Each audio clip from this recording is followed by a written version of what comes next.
New developments just months before Stephen McDaniel's murder trial as the defense tries to beef up their case with some interesting requests.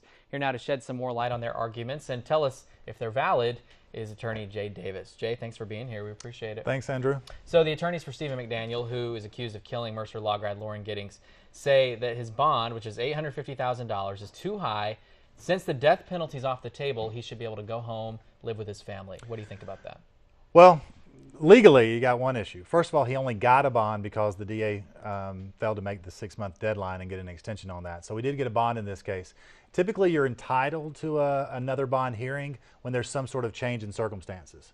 So the fact that they have changed, they've amended it, stopped seeking the death penalty, could be because they were looking at items and he didn't meet the qualifications, so they could argue that made him eligible because he didn't meet some qualifications. In this case, I think what actually happened was they talked with the family, and the family didn't want to seek the death penalty. Yes. So there's probably no grounds seems, for reduction. Seems a little strange because it almost seems like they're sending him home from college, just to kind of live at home for a little bit with an ankle monitor. However, well, he's got an $850,000 bond, so if they were to meet that, and he would go exactly that. Now, they're also asking the court to ban the color pink from the courtroom. Now, historically, Giddings' family would wear pink to show their support for her.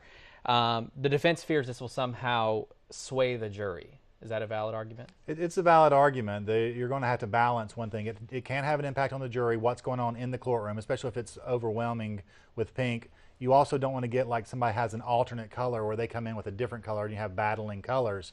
But you have to weigh somebody's right to free speech, which wearing pink would be an act of exercising their speech. But do you feel like the attorneys are reaching here? I mean, are they just searching for anything that'll stick, or do they have really Well, if it valid sticks, arguments? they did a good job. Okay.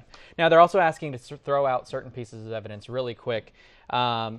They say that some of those pieces of evidence are irrelevant. And so there's a lot of different things in this case. It's going to start in September. We'll be sure to follow up on that. But Jay, thanks for your insight on this. Thanks, today. Andrew. We appreciate it. And if you have a legal question you can't seem to get answered, you can send it to us. Just email it to itsthelaw@41nbc.com.